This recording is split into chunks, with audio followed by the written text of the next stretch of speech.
Hey guys! Welcome again to my new mixing tutorial. So ngayon, ituturo ko sa inyo kung paano mag-mix ng vocals gamit lang ang mga Slate Digital plugins. Alright, so let's get started. Okay, so this is the same song from my last video, which is yung mixing vocals using only FabFilters. You can watch it, nasa description ng link. But now we will just mix all of these vocals using only Slate Digital plugins, not just the VMR. Kasama na din dito yung mga in-acquire ng Slate na mga plugins. Alright, enough talking. So, ipi-preview lang natin to saglit etong song. Let's play.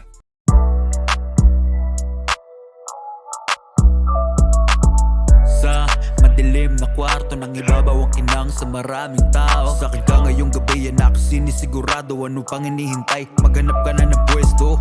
Kolorete sa iyong mga labi. Halika't subukan natin burahin.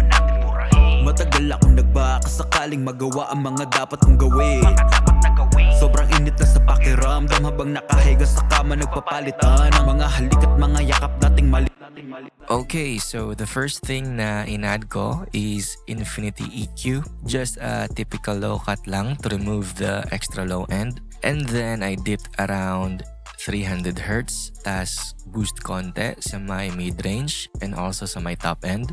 Sa madilim na kwarto nang ibabaw ang kinang sa maraming tao. Sa akin ka ngayong gabi yan ako sinisigurado. And then next is Virtual Mix Rack. Ito mismo yung nagpa-process heavily sa vocals. First in the rack is VCC channel. So ang ginagawa na ito is parang it emulates the sound and behavior of an analog mixing console. So just a subtle touch of it lang. Nothing too crazy about this setting. Next is FGN.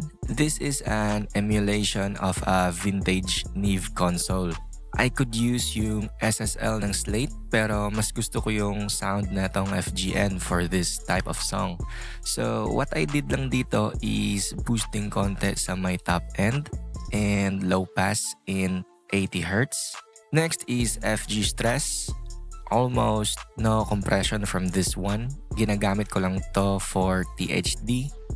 Through harmonic distortion. And then next is FG-116. Emulation ito ng 1176. So naka 4:1 ratio, fast attack, and fast release. Next naman is FG-2A. Ito yung naguglue sa overall compression ng vocals. Last in the rack is Revival. As you can see sa mga label ng knobs, it adds some thickness and shimmer sa sound ng vocals. So, nag-add lang ako just a little bit. Sa madilim na kwarto nang ibabaw ang kinang sa maraming tao. Sa akin ka ngayong gabi yan ako sinisigurado. Ano pang hinihintay? Maghanap ka na ng pwesto. Kolorete sa iyong mga labi. Halika't subukan natin burahin. Matagal akong nagbaka sakaling magawa ang mga dapat kong gawin. And next is Fresh Air for extra presence and brightness of vocals. Sa madilim na kwarto nang ibabaw ang kinang sa maraming tao. Sa akin ka ngayong gabi. And then next is I added etong Asus de-esser. So this is to tame yung mga high frequencies that I've added recently. Sa madilim na kwarto nang ibabaw ang kinang sa maraming tao. Sa akin ka ngayong gabi yan ako sinisigurado. Maghanap ka na ng pwesto. Kolorete sa iyong mga labi. Halika't subukan natin burahin. Matagal ako. So let's move on sa mga effects. First is reverb. This one is called Lustrous Plates. Nag-select lang ako ng preset called Long Bright Vocal. And then I adjusted it ng konti.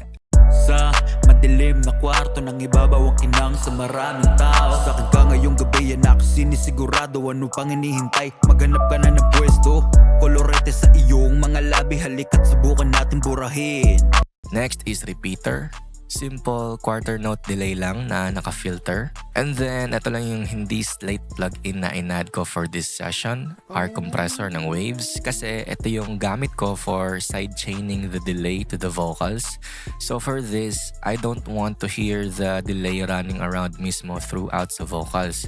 Gusto ko lang siya marinig fully yung delay if tapos na yung sentence ng lyrics, just like this. Sa madilim na kwarto nang ibabaw ang kinang sa maraming tao. Sa akin ka ngayong gabi yan ako sinisigurado. Ano pang hinihintay? Maghanap ka na ng pwesto. Kolorete sa iyong mga labi, halika't subukan natin burahin.